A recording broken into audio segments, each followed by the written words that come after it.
Om Namo Bhagavate Vasudevaya. Om Namo Bhagavate Vasudevaya. Om Namo Bhagavate Vasudevaya. Narayanam Namaskrityam Naram Chaiva Narottamam Daivim Saraswatim Vyasam Tato Jayam Udirayet Nashtaprayeshu Abhadreshu Nityam Bhagavata Sevaya Bhagavati Ruttama Shloke Bhaktir Bhavati Naishtiki. Reading from Srimad Bhagavatam. I have been asked to set the mood and the trend for, I shouldn't say trend, set the mood for Ramachandra's appearance day that is coming. So we are going to do a little reading from the Srimad Bhagavatam to do with Lord Ramachandra's pastimes. It is indeed a great opportunity for us to do that. So I'm just going to give today an overview, and I think in the succeeding days there'll be more readings and recitals, everything. I will just start with Canto 9, Chapter 10 from the Srimad Bhagavatam, and we can try to reflect and recollect on some of these wonderful pastimes of the Lord. I'm sure that all of you are very, very familiar with Ramayana. I know in South India there are many renditions of Ramayana being rendered everywhere, and they speak very beautifully in the local language, and it is very sweet to hear. So we will anyway read from the Srimad Bhagavatam. We have the double effect of having the pastime of Lord Ramachandra and also getting credit for having Nityam Bhagavata Sevaya, reading the Bhagavatam every day. Text 1. Sri Shuka Vacha Katvanga Dirga Bahuscha Ragustasmat Pritushravaha Ajastato Maharajas Tasmat Dasharatho Abhavat. Shukadeva Goswami said the son of Maharaja Katvanga was Dirga Bahu, and his son was the celebrated Maharaja Raghu. From Maharaja Raghu came Aja, and from Aja was born the great personality Maharaja Dasharatha. So Prabhupada speaks about two types of dynasties, the Moon dynasty and the Sun, the Surya Vamsa and the Chandra Vamsha. So Lord Ramachandra appeared in the Surya Vamsha, and Krishna is supposed to appear in the Chandra Vamsha, in the Moon dynasty. So here is the lineage, how Lord Ramachandra appeared. He was the son of Maharaja Dasharatha, and before that was Aja and then Raghu, due to which reason Raghuvamsham, Raghunath, like that. There are other names of Lord Ramachandra also. And then there is a famous Maharaja Katvanga who is mentioned here. Maharaja Katvanga is that great, wonderful personality whom even the demigods utilized for fighting wars. And he is known to be that person who enacted the wonderful pastime of getting to know how much time he has left. After fighting for the demigods, they asked him, "You want any boon? We are happy to give you." And then he was asked how much time, he asked, "How much time do I left?" They said, "1 muhurta you have." Immediately he started doing devotional service, chanting the name of the Lord, worshiping within that muhurta, and went back to Godhead. A very smart person. So that was Katvanga Maharaj, and it is Katvanga Maharaj's lineage in which King Dasharatha appeared, and his son was Ramachandra. So Ramachandra Bhagavan ki jai. Om Ajnana Timirandasya Jnananjana Shalakaya Chakshurumritam Yena Tasmai Shri Gurave Namaha. Nama Om Vishnu Padaya Krishna Prashtaya Bhutale Shrimate Bhakti Vedanta Swami Nitanamane. Namaste Saraswate Deve Gauravani Pracharine Nirvishesha Shunyavadi Paschatya Deshatarine Jaya Sri Krishna Chaitanya Prabhu Nityananda Shri Advaita Gadadhar Shivasadi Gaura Bhakta Vrinda Hare Krishna Krishna Krishna Hare Hare Hare Rama Rama Rama Hare Hare. So Maharaj Dasharatha, I'll speak a little bit to set the background about these very famous characters. One is Maharaj Dasharatha. His son is Lord Ramachandra. Then we will start speaking about Lord Ramachandra throughout. But we need to speak something about Maharaj Dasharatha in order to understand the setting. And also about the very famous personality called Ravana. And then we shall get down inside. Ramayana is a wonderful, beautiful, amazing literature, very famous, very moving, highly emotional, filled with the different types of relationships being tested, nurtured, enjoyed, and successfully executed in this world. So by reading the Ramayana, you understand that even when the Supreme Personality of Godhead appears, life is really not so rosy like what we think. We will need more of that. A realistic understanding of who we are and what life is what we can understand from the Ramayana. What we should expect in life, what should be the goal of life. Until we get the goal of life, what should we go through? What should we expect? Is a wonderful lesson. In fact, we can have many, many lessons from the Ramayana. Sometimes I do leadership lessons from the Ramayana, life lessons from the Ramayana for anybody, even the common folk, the best of leaders, household people, mothers, parents, guru, sishya, sons, daughters, wives, queens, you name it, for all sorts of personalities. There are wonderful lessons to be learned from the Ramayana. Amazing is the word. What a beautiful story. And so practical, so realistic. And at the same time, teaching us many things about how we should live in this world, what we should aspire for, what we should expect, etc., etc. And more than anything is the scintillating character of Lord Ramachandra, an ideal character of a personality in this material world. It is so realistic, at the same time, it's so idealistic that Ramanujacharya mentioned that since Lord Ramachandra is able to perform his duties and keep up his relationships as a husband, as a son, as a prince, as a king, as as a human being, and many things he's doing, everything he's doing so perfectly, which is normally some people will think is impractically. I mean, it's impractical because nobody can do like that. It's not to be considered impractical, but when the Lord comes, so he can definitely do it because he has the powers of Bhagavan. But the point here is whether you do it perfectly or not, there's an ideal, there is a benchmark, there is a standard that everybody can move towards in terms of human duties. So Ramanujacharya said that the fact that he is doing everything so perfectly, he must be the Supreme Personality of Godhead.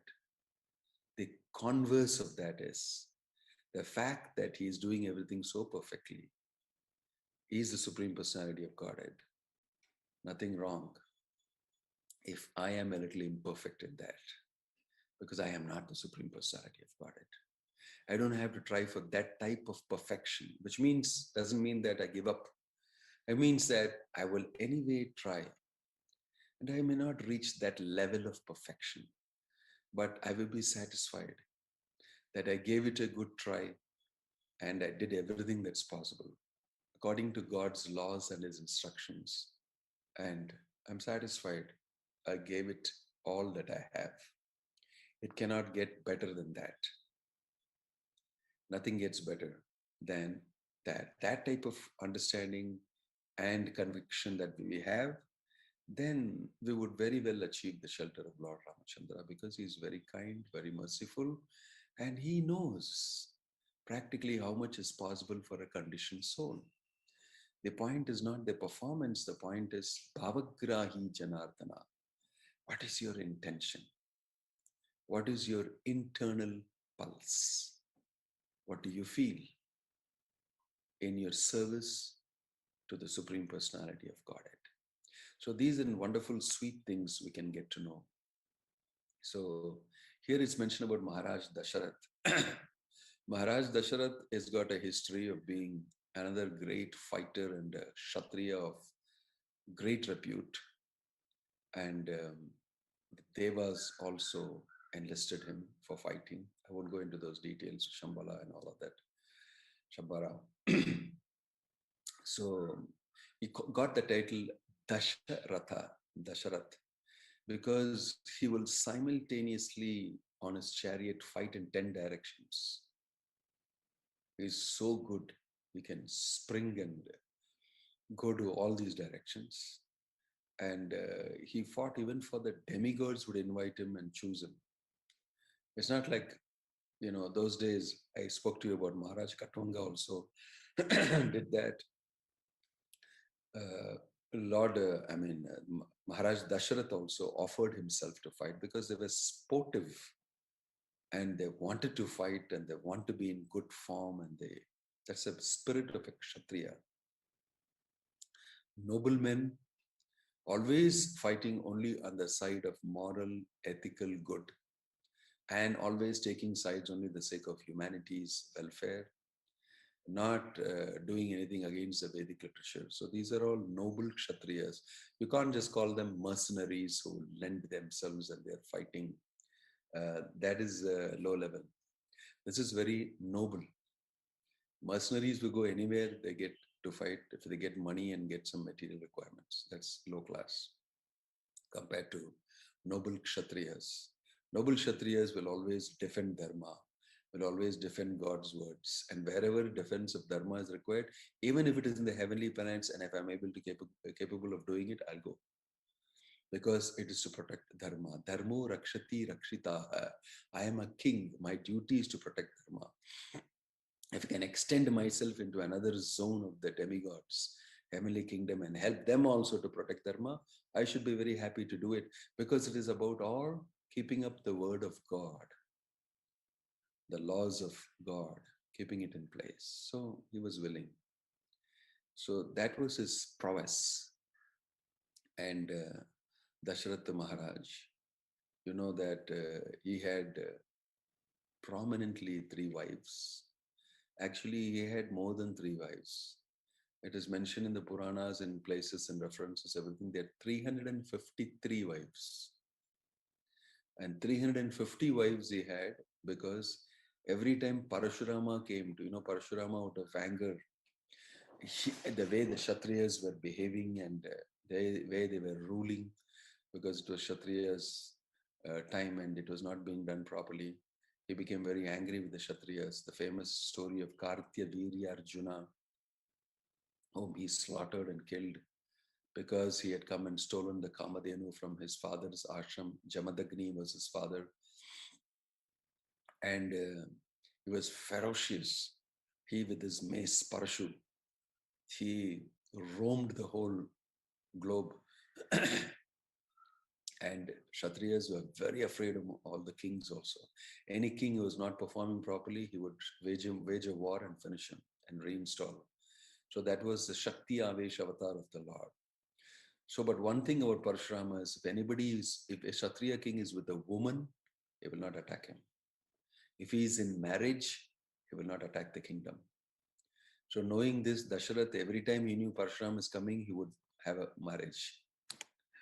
He would have, because he didn't want to confront Parashurama at all.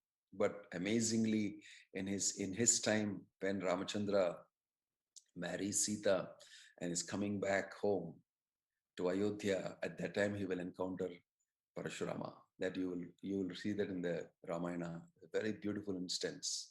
That same Parashurama whom Dasharatha avoided so much out of fear that he 350 times when he heard that he arranged a marriage and got married. So he had 350 wives who were all marriage ceremony people, marriage ceremony products, simply because of being afraid of Parashurama.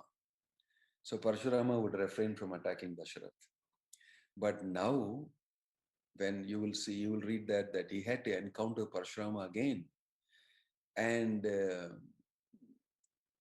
at that time, Parashurama stands in between and presents the bow and said, if you can tie the string on this bow, I'll believe that you are the great Rama.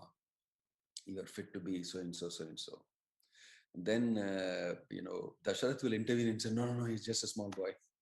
He's always protecting. He was 25 years old then, Ramachandra. When he married Sita, he was 25. When he left home, he was about 12 years old. He left home with Vishwamitra and he's coming back to home after 12, 13 years. So, but still Dasharatha always thinks he's my child. 25-year-old man, he is, got married just now. Still Dasharatha was saying, no, I will fight with you. Don't ask my.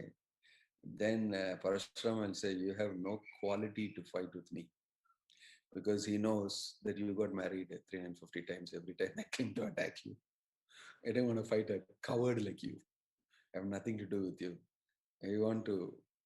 This boy, I've heard about him, I know about him.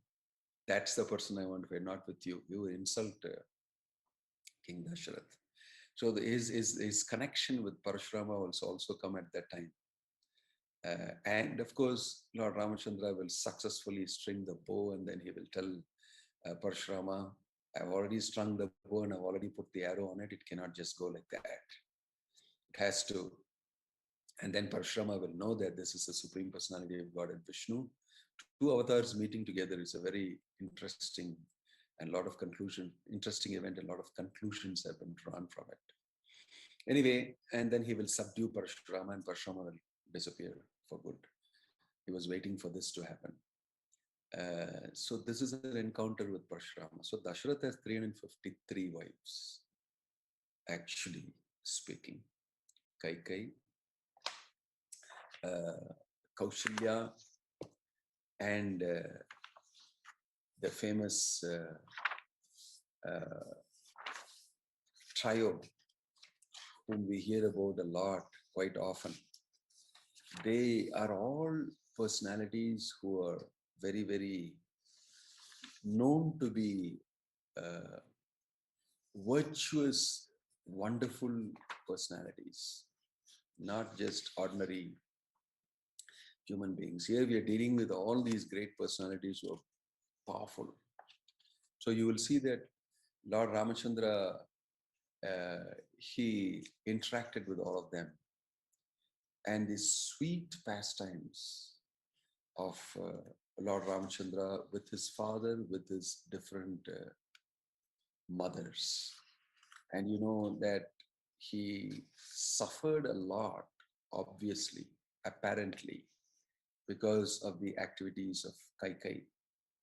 But that also is very sweetly, nicely, wonderfully handled by Ramachandra. And you will be able to, if you have read the Ramayana, which most people have done, you recollect that instance also very well. So this is King Dasharatha, and the 4 sons born to him from that we will recollect on the Ramayana and the Ram Navami day, his birth and what happened, everything. So I'm not going into the details. And how he got a boon because he did not have a son and he was very, very, very, very sad and was haunting him, and then he got a son. And they were actually Vasudeva, Sankarshna, Pradyumna, Aniruddha, the Chaturvyuha incarnations. And Vasudeva came as Ramachandra, Sankarshna came as Lakshmana, like that. And you have all the 4 Chaturvyuha incarnations as Ramachandra, Lakshmana, Bharata and Shatrughna. These are great, wonderful incarnations of the Lord. So all of them were very powerful Chaturvyuha expansions. The Lord Krishna, in the first expansion is Balarama. From Balarama comes the first Chaturvyuha. From the first Chaturvyuha, Sankarshna, comes the second Chaturvyuha. From the second Chaturvyuha, Sankarshna, come the 3 Vishnus who penetrate this material world. Vishnus to Trini Rupani. In this way, we can understand that the Supreme Personality of Godhead, Vasudeva, Sankarshna, Pradyumna, Aniruddha, they appeared as the sons of Maharaj Dasharatha out of his 3 wives. And that story we'll recollect later. But this is how Ramachandra appeared to Maharaj Dasharatha, and he was very, very dear. But before I say that, I like to also hear overview, because we'll be reading Ramayana now for the next days. Overview about how Ramayana came into being. What is Ramayana, etc. Ramayana is listed as a itihasa.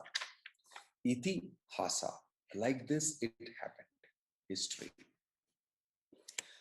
I wish that sometime we would have time to go through the Ramayana bit by bit. It's so sweet. It's wonderful story, full of emotions and feelings and everything,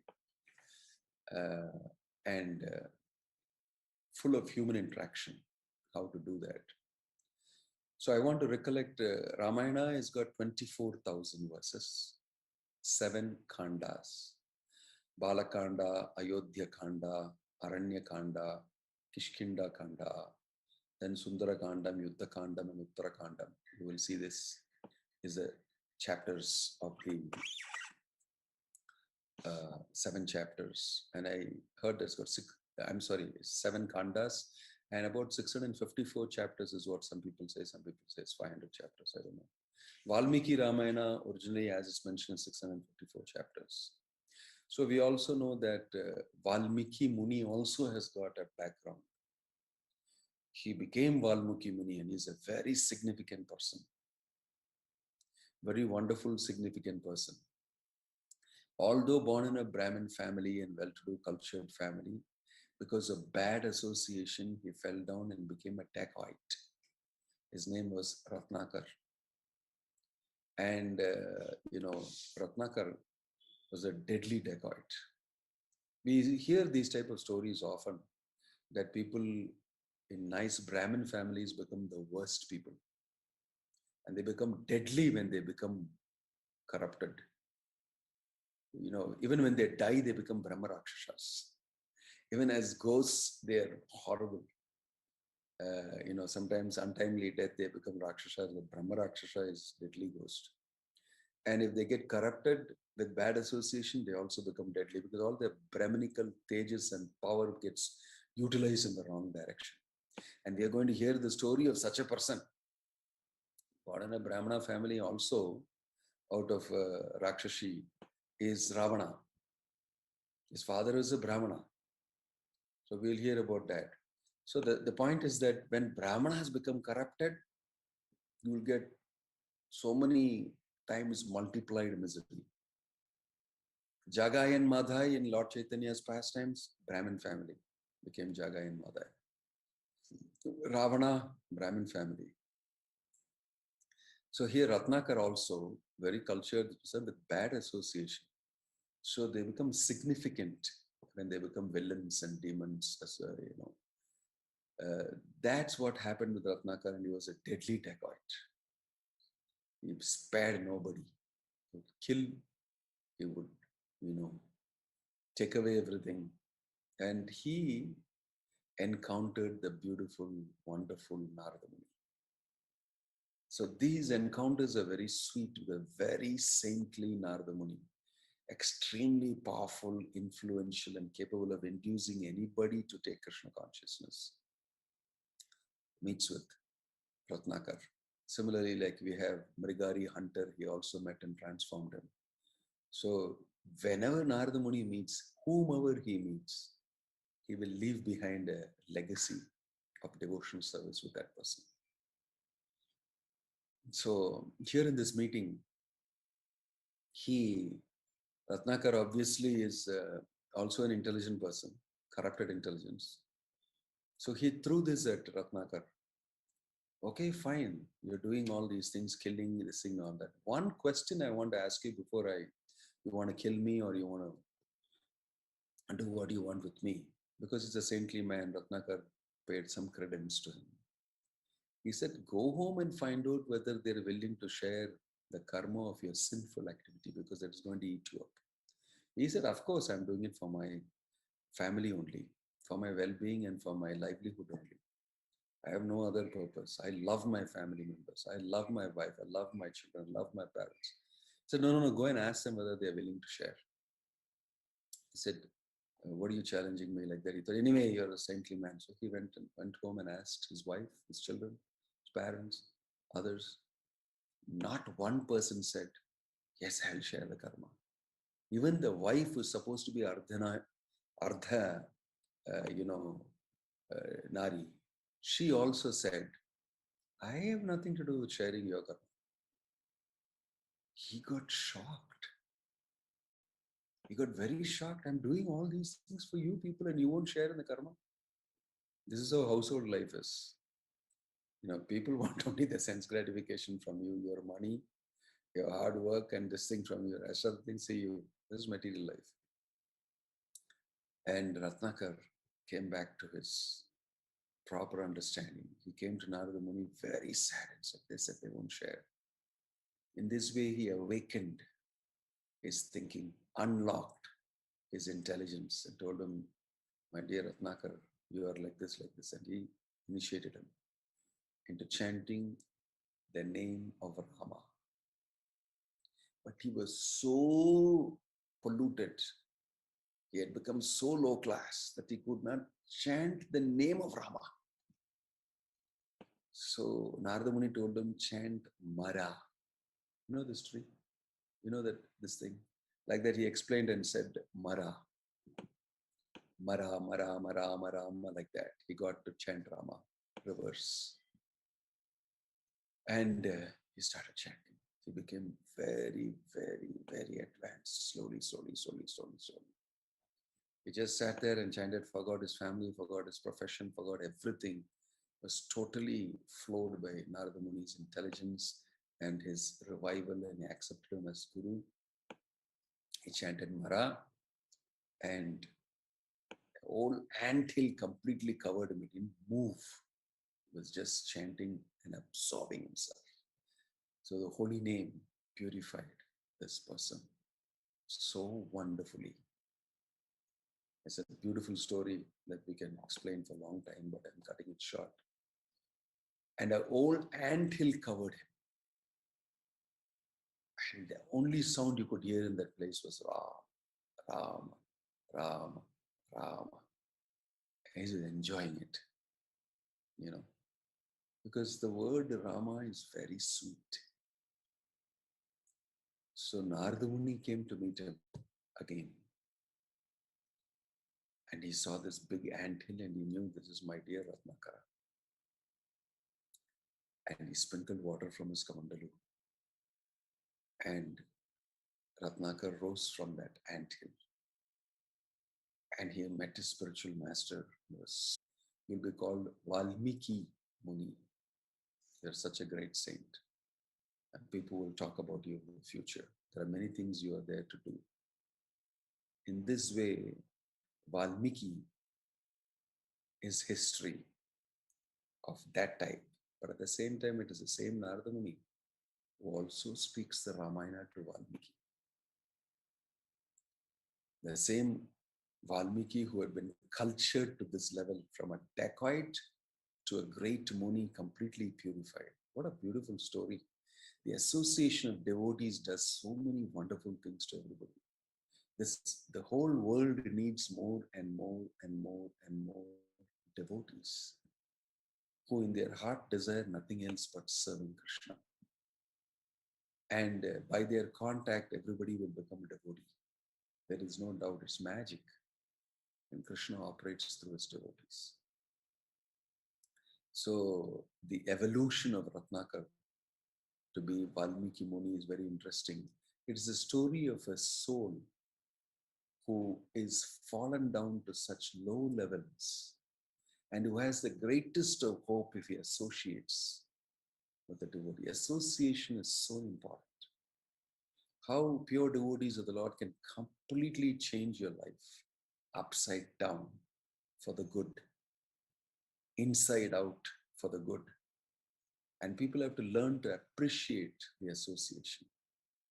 So here Valmiki Muni was fully appreciating the association of Narada Muni and the transformation he went through and the enjoyment and happiness he was going through.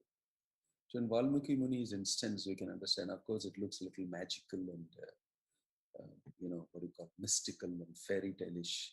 It's not, it's actually happened like that. There's nothing greatly unbelievable in this. It's not something that, we're talking about a one-eyed ogre or a demon or somebody like that whom we don't find around here. So Valmiki Muni's history of him becoming qualified then to hear the Ramayana. That's another beautiful thing that happens. You see, he speaks the Ramayana to him very nicely because Valmiki Muni, he is asking to Narada Muni, who is the best individual? Who is the best of hero, greatest of qualities he has? Fortitude, courage, kindness, magnanimity, wisdom, all these qualities, who has? And then Narada Muni went into a trance thinking about Ramachandra as the only person who fits that qualification. And then he described to him Ramachandra, his qualities, his this thing, everything, and the whole story of Ramayana. So Valmiki's question was answered. One question was answered by the whole recital of the Ramayana by Narada Muni, Lord Ramachandra's pastimes. And Valmiki became very, very pleased, and his heart was full and overflowing with love for Lord Rama, the Supreme Personality of Godhead.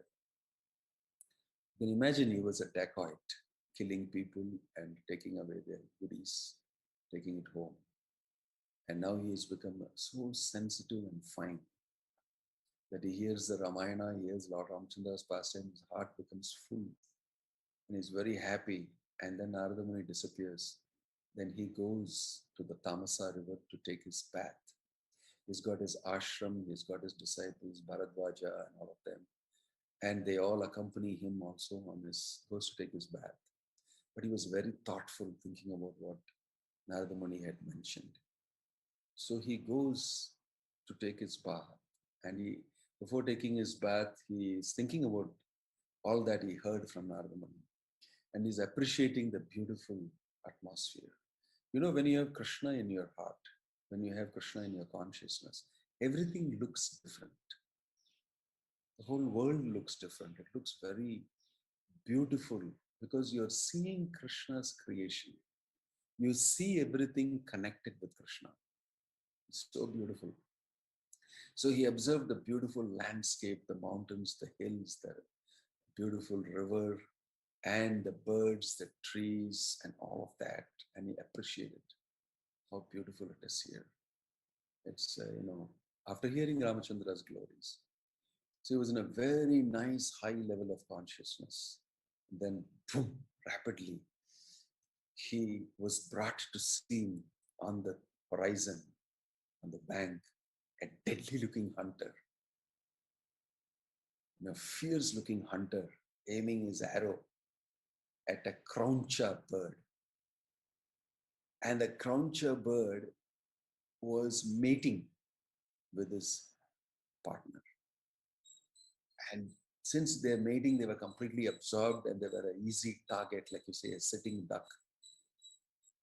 And because you're so absorbed, I have seen here in our compound in Coimbatore in these early days, there were snakes. And so a mating of snake right in the morning around 10 o'clock. I took pictures of that. The snake stood 4 feet, 5 feet, all entwined like this, both of them together. It was an amazing scene. And they were an easy target. I could have, thrown something, caught them, and they could have done anything. The crownshire birds were absorbed. They were mating. And this hunter said, this is the time to get you.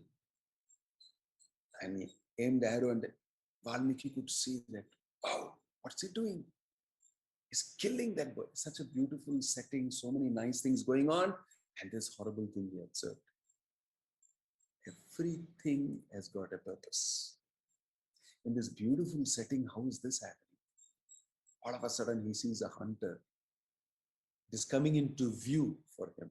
And he becomes conscious of it and he focuses on it and he sees that crownshire bird fall down. Blood.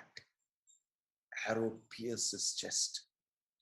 And he has a surge of an emotion, of anger and feeling.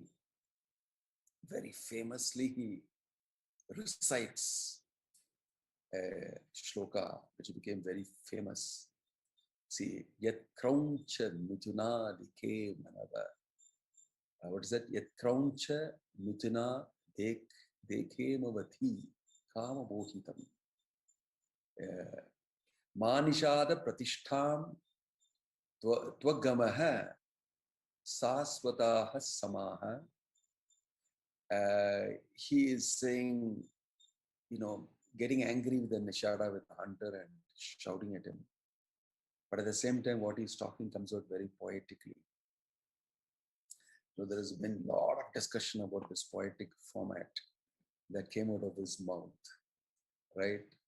Yat krauncha mituna de kamavadihi kama mohitam. That, see, the crowncher bird is a bird that will never mate with anybody else but its partner throughout his life. Like a pativrata, chaste. If the crownshire bird's partner dies, he will live alone. She or she will be alone and never associate with anybody else throughout life till it dies. Such a very interesting bird. So therefore, he felt these things about that. And that time, this poetic composition came out of his mouth.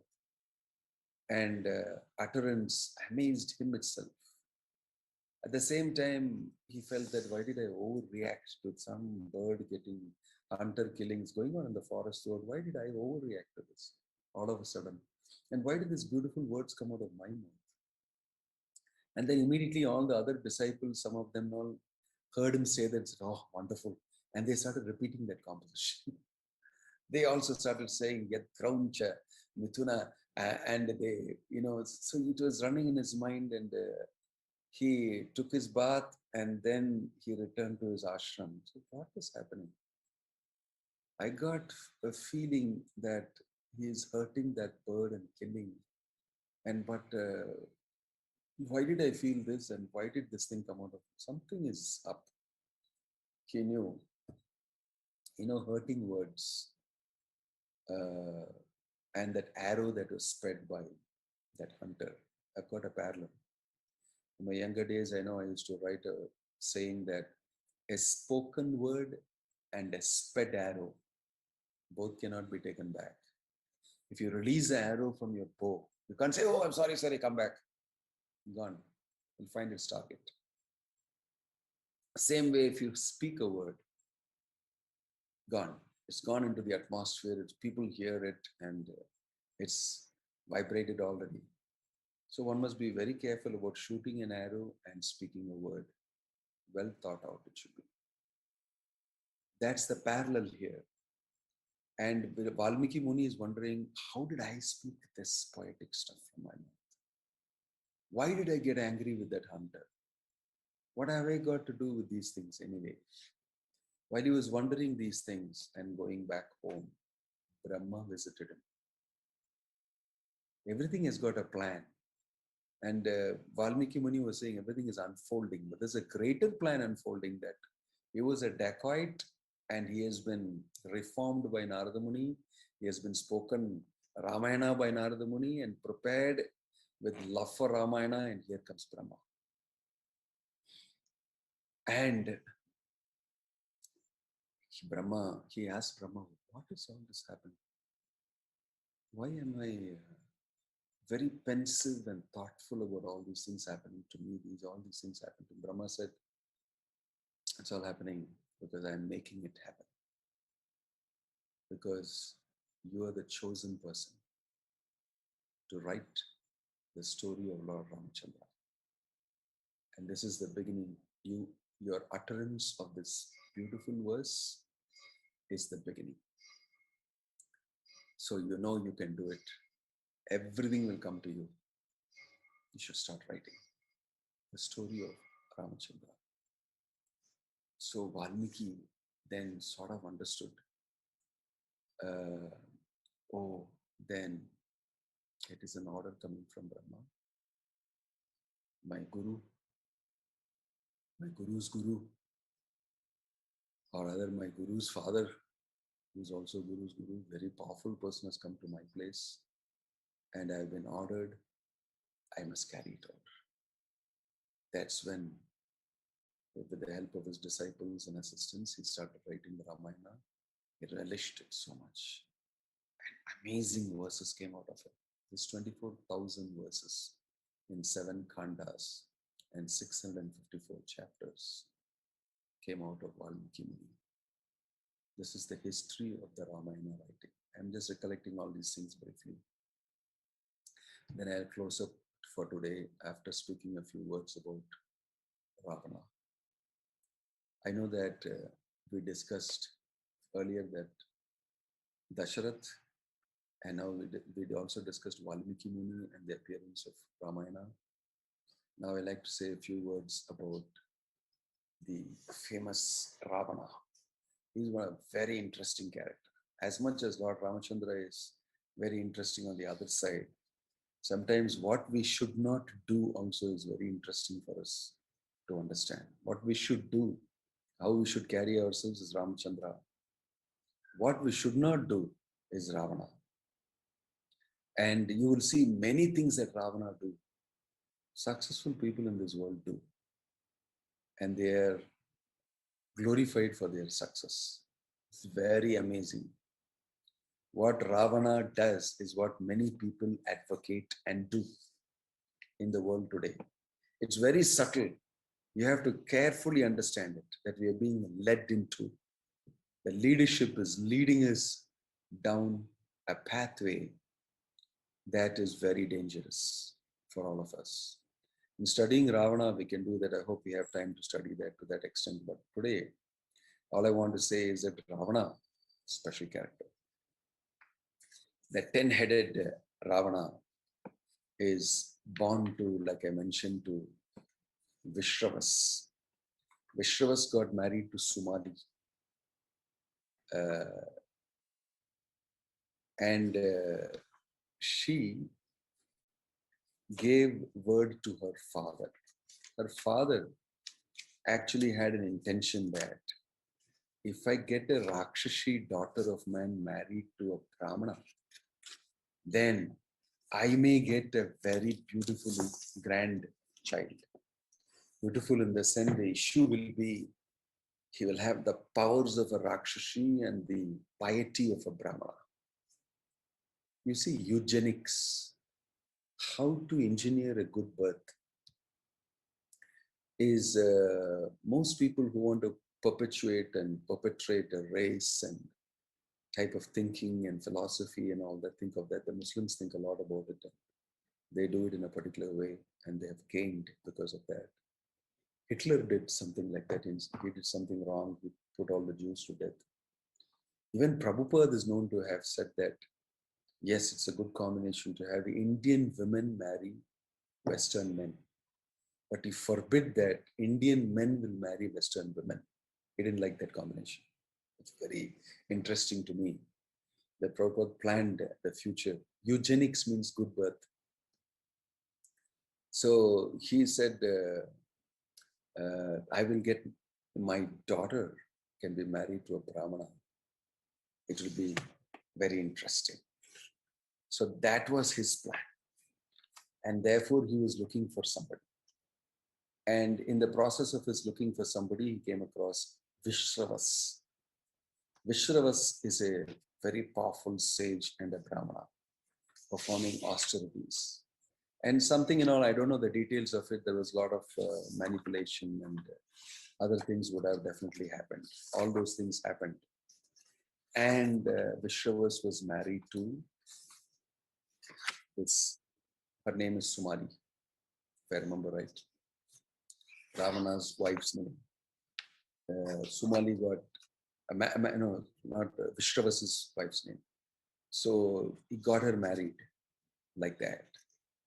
So, but Vishravas, who was a Brahmana and the great Tejas, a sage, was, somehow convinced to do it. So he was not knowing all these ill intentions of the father of Sumali, that you were trying to increase the strength of the Rakshasa race by mixing with the Brahmanical class and producing a child for you who will be very powerful. You will see that this is a combination, very interesting combination. And many people have tried these type of things. In Vedic literature also it's mentioned, Anuloma marriage, Pratiloma marriage and all that. So I'm sorry, the wife's name is, Ravana's wife's name is Kaikashi. Father's name is Sumali. Father's name is Sumali, Kaikashi. Kaikashi got married to Vishravas and she had 4 children. One was a daughter, Shurpanaka. One was Dasagriva or Ravana. Other one was Kumbhakarna and Vibhishana. Kumbhakarna, Vibhishana, Ravana and Surpanaka. 4 children, Kaikashi and Ravana had. And when this was the plan, when Vishravas understood, he became very angry. They are trying to have me produce out of me. It's a Rakshasa's plan, and this lady has been sent to me as a wife. When he came to know, he became very angry with her, and she fell down at his feet and said, "It's not my intention, it's my father's intention.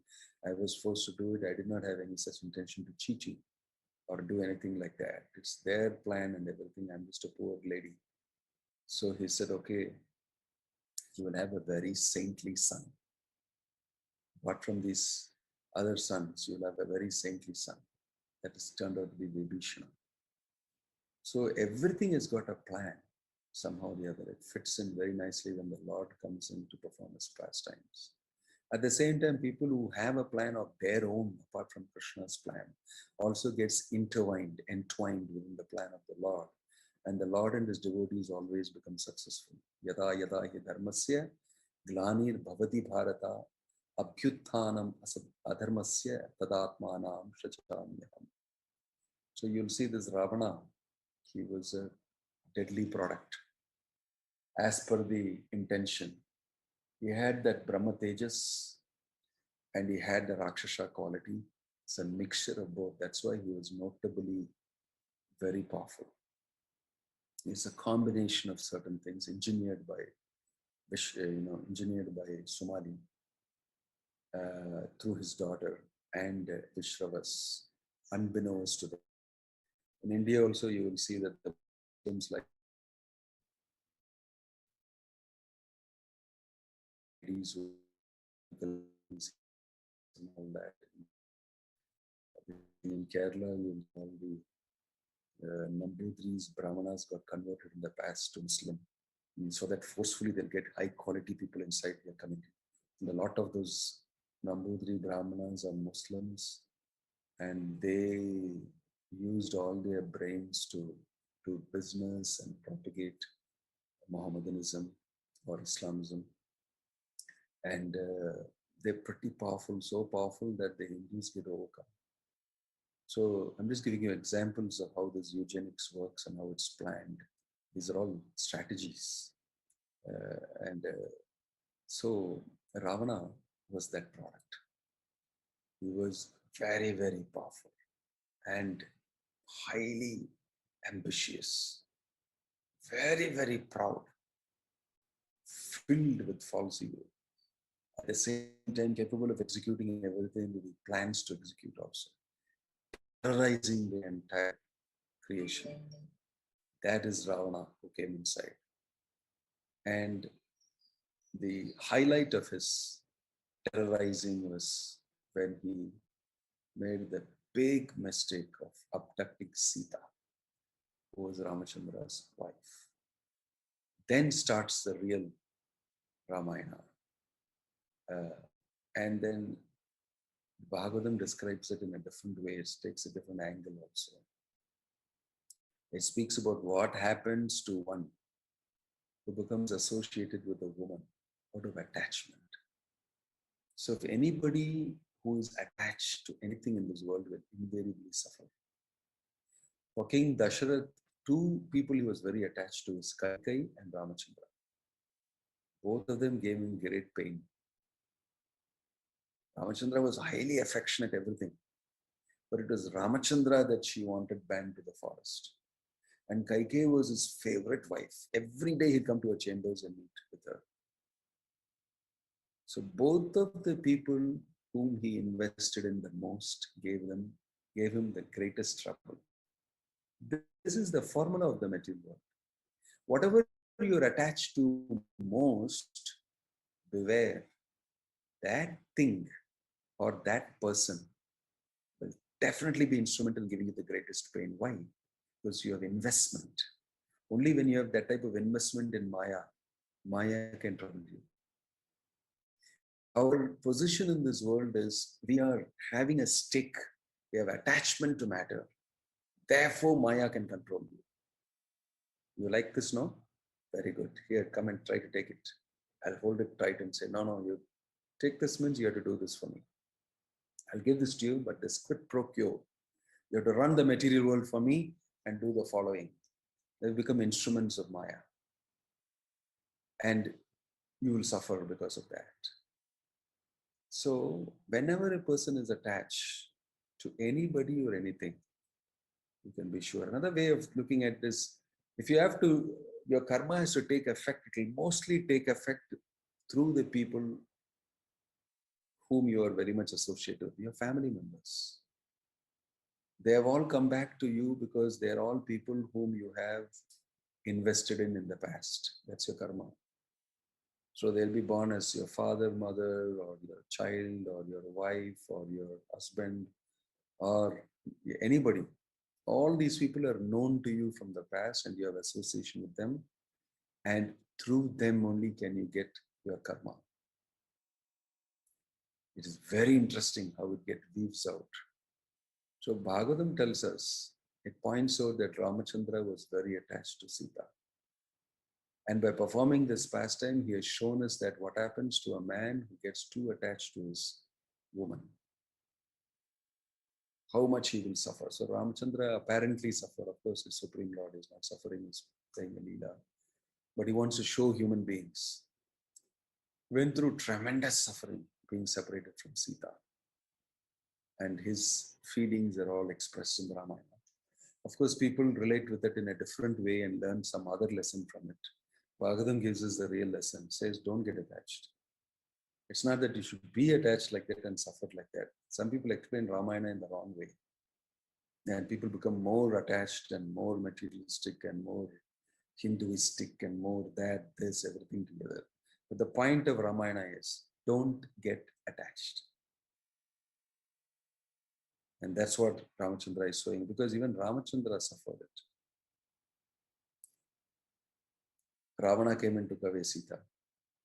He suffered so much. Finally, he gets back Sita, and then there is public, and then he's going to be the king, and he's a prince, everything. So he has to be ideal in character. He put her to Agni Pariksha. Sita suffered for that. Already she has suffered so much, she suffered that. After Agni Pariksha, he accepts her, and everybody watches it. Even after that, the washerman says that he hears the washerman saying, you think I'm Ramachandra? You stay in somebody's house for so long, I'll accept you? I am not like him. That hurt him so much. Again, he sent Sita away to the forest. Lakshmana has the thankless job of going and putting Sita in Valmiki's ashram and coming back empty chariot. And then she remains separated from Ramachandra, and Lavakusha are born to her, and Valmiki raises them. It's amazing that in Valmiki's ashram is a pregnant lady. He's giving shelter to her. So it's perfectly safe for Sita. Ramachandra knew. In this way, the story unfolds. Misery is inevitable. Suffering is optional. In this world, even the Lord suffers misery when he comes here, apparently. But suffering is optional means if you take up Krishna consciousness, you understand the real meaning of Ramayana, you won't suffer. You won't suffer. The suffering cannot affect you because, like I mentioned, you don't have a stake in the material world. Your stakes are taken away from the material world and deposited and invested in the Supreme Personality of Godhead and a relationship with Him. So there's no connection. Even if so-called situations you're put into, it doesn't affect you. The anesthesia of love of Godhead actually is experienced by you. So welcome to Ramayana. I'm just giving you an overview and a little touch up here and there. We hope to be able to be interacting again more and discussing this beautiful story of Ramayana to enhance our devotion and our path in Bhakti. Thank you. Hare Krishna. Bolo Ramachandra Bhagavan ki jai. Hari Bol, Hare Krishna. Somebody has a question. Narada Muni converted the dacoit Ratnakar to pure devotee. Why didn't he convert Ravana? Because Ravana never contracted him, never had a discussion like that. And there is another aspect. You can't change the story of Ramayana. There's another plan for Ravana with Ramachandra. And Narada Muni knew it's going to unfold also in a particular way. So he didn't go and do this separate job of preaching to Ravana. He left it that the Lord will perform his pastime. Great devotees of the Lord know certain things about the Lord which others don't know. Similarly, he did not go and kill Kamsa, or he was very good friends with Kamsa, Narada Muni. He accelerated, you fool, you're going to die from the hands of so-and-so. He didn't tell him like a fool. He told him that, I heard, it seems that Krishna is the seventh child of this Vasudeva and Devaki and going to kill you. Better be careful, huh? He gave the news like that as his good friend. But he could see this fellow is a fool number one, demon number one, idiot. And he's going to get killed. But he kept very good relationship with himself. So he knows that the Lord's pastime is that he will come and kill Kamsa personally. Similarly, Lord Ramachandra also, he knows about Lord Ramachandra also being the person who is going to kill Ravana, because it's got a deeper import and a deeper meaning to that, and the whole story, pastime of Ramachandra will actually take place. So devotees don't interfere with the pastime of the Lord and be ati prasanga, they say, no? Ati prasangi. Don't be too smart. Don't be more Catholic than the Pope, they will say in Christianity. Don't try to be more Catholic than the Pope. Don't try to be a greater Paramahamsa than your Guru, Prabhupada said. You simply do what I tell you to do. So sometimes we should not try to be helping the Lord in his pastime so much that it will change the pastime. That is not required. So Narada Muni knew all these limits and boundaries very well. So he kept good relationships with everybody. Even with Ravana, he had very good relationship. Dhira adhira janapriyo priyakaro nirmat saro pujito. Devotees like Narada Muni, who was so sweet, they are equally accepted by the demons and the devotees, and they remain very neutral. But they definitely favor the Supreme Personality of Godhead and they are favored by the Supreme Lord also. So there is a very nice equation, very nicely executed by pure devotees, with the intelligence given to them by Krishna. I hope that answers your question. Om Tat Sat. Since there are no other questions, Srila Prabhupada ki Jai.